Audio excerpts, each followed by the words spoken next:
പയ്യന്നൂരിലെ ഒരു സഹകരണ സ്ഥാപനവുമായി ബന്ധപ്പെട്ടുകൊണ്ട് സ്ഥലം എടുത്തതുമായി ബന്ധപ്പെട്ട വിഷയം പയ്യന്നൂർ MLA സഖാവ് ടി.ഐ. മധുസൂദനെ വ്യക്തിപരമായി അധിക്ഷേപിക്കുന്നതിന് വേണ്ടി ഉപയോഗിക്കുകയാണ് അദ്ദേഹം ചെയ്തത്. ഒന്ന് നമ്മൾ മനസ്സിലാക്കേണ്ടത്, ടി.ഐ. മധുസൂദൻ ആ ബാങ്കിൻ്റെ പ്രസിഡന്റല്ല. സഹകരണ സ്ഥാപനങ്ങളെ സംബന്ധിച്ച് അതിൻ്റെ പ്രവർത്തനങ്ങൾ, ദൈനംദിന കാര്യങ്ങൾ വളരെ ഫലപ്രദമായി നടക്കുന്നുണ്ടോ എന്നുള്ള കാര്യം ഉറപ്പുവരുത്തുന്നതിന് പാർട്ടിക്കൊരു സംവിധാനമുണ്ട്.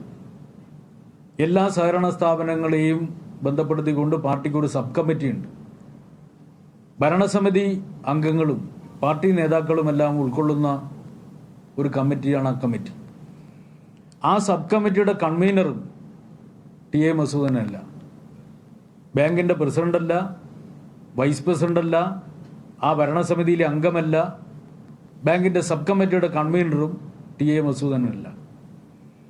അപ്പോൾ ബാങ്ക് ഭരണസമിതി തീരുമാനപ്രകാരം ഈ സബ് കമ്മിറ്റി, പാർട്ടിയുടെ സബ് കമ്മിറ്റി തന്നെ പരിശോധിച്ചുകൊണ്ട് പാർട്ടി സബ് കമ്മിറ്റി അംഗീകരിക്കുകയും അതോടൊപ്പം തന്നെ വകുപ്പ് തലത്തിൽ അനുമതി തേടി നിയമപരമായി വേണ്ടുന്ന എല്ലാ നടപടിക്രമങ്ങളും പാലിച്ചുകൊണ്ടാണ് ഈ സഹകരണ സ്ഥാപനം ഭൂമി എടുക്കാൻ വേണ്ടി തീരുമാനിച്ചത്. അപ്പോൾ ഇതുമായി ഇതിൻ്റെ ചുമതലകളിലൊന്നും ഇല്ലാത്ത ടി.ഐ. മധുസൂദനെ എന്തിനാണ് അദ്ദേഹം ലക്ഷ്യം വെക്കുന്നത്? അദ്ദേഹം ഉന്നയിച്ച മറ്റൊരു കാര്യം, സഖാവ് ഇ.പിക്ക് വേണ്ടി ടി.ഐ. മധുസൂദനം മുഖാന്തരം ഒരു ജ്യോത്സ്യൻ മുഖാന്തരം അമിത്ഷായെ ബന്ധപ്പെടുത്താൻ വേണ്ടി ശ്രമിച്ചു. ഇതാണ് മറ്റൊരു ആക്ഷേപം. ഇത് സംബന്ധിച്ച് അന്വേഷണം നടത്തി. എന്തെങ്കിലും വിവരം നൽകാനുണ്ടോ എന്ന് അദ്ദേഹത്തോട് ചോദിച്ചു. അത് ഞാൻ അവിടുന്ന് ഇവിടുന്നും കേട്ട കാര്യങ്ങൾ അങ്ങ് കമ്മിറ്റിയിൽ പറഞ്ഞതെന്ന് മാത്രമല്ല, എനിക്ക് മറ്റൊന്നും അറിയില്ല. ഇതായിരുന്നു അദ്ദേഹത്തിൻ്റെ നിലപാട്. അപ്പോൾ രേഖ നൽകാൻ വേണ്ടി പറയുന്ന സമയത്ത് രേഖയല്ല അദ്ദേഹം നൽകിയത്. ഇപ്പോൾ ഈ സഹകരണ സ്ഥാപനം ഭൂമി എടുത്തതുമായി ബന്ധപ്പെട്ടുകൊണ്ടുള്ള വിഷയം ജില്ലാ കമ്മിറ്റി ചർച്ച ചെയ്തു. അതോടൊപ്പം തന്നെ ഇങ്ങനെ ഉന്നയിച്ച വിഷയവും ജില്ലാ കമ്മിറ്റി ചർച്ച ചെയ്തു. ഈ ജില്ലാ കമ്മിറ്റിയിൽ ഉന്നയിച്ചതുകൊണ്ടാണ് തനിക്കെതിരായിട്ട് നടപടി വന്നതെന്നാണ് അദ്ദേഹം പറഞ്ഞത്.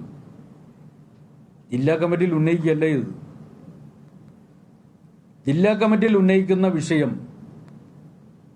തനിക്ക് വിയോജിപ്പുള്ള വിഷയം എങ്ങനെയാണ് മാധ്യമങ്ങളിൽ വരുന്നത്? ജില്ലാ കമ്മിറ്റിയിൽ ഉന്നയിക്കുകയും അതിന് പാർട്ടി കമ്മിറ്റിയിൽ ഉന്നയിക്കുകയും ഉന്നയിച്ച വിഷയം മാധ്യമങ്ങളിൽ ചർച്ചയാവുകയും ചെയ്യുന്ന സ്ഥിതി ഉണ്ടായി. എങ്ങനെ സംഭവിച്ചു? അപ്പോൾ ചർച്ചയായതുകൊണ്ട് തന്നെ ഈ സംബന്ധിച്ച് പാർട്ടിക്ക് നിലപാട് വ്യക്തമാക്കണമായിരുന്നു. തെറ്റായ കാര്യമാണ്, ഒരടിസ്ഥാനവുമില്ലാത്ത കാര്യമാണ് പാർട്ടി DC-യിൽ ഉന്നയിച്ചത്. പരിശോധിച്ചപ്പോൾ ഒരടിസ്ഥാനമില്ല. കമ്മീഷൻ വെച്ച് അന്വേഷിച്ചതാണ്, ഒരടിസ്ഥാനമില്ല. അപ്പോൾ അടിസ്ഥാനമില്ലാത്ത കാര്യം ഉന്നയിച്ച് ആ ഉന്നയിച്ച വിഷയം മാധ്യമങ്ങളിൽ ചർച്ച ആക്കിയത് വഴി പാർട്ടിയുടെ യശസ്സിനെയാണ് അത് കളങ്കമേൽപ്പിച്ചിട്ടുള്ളത്.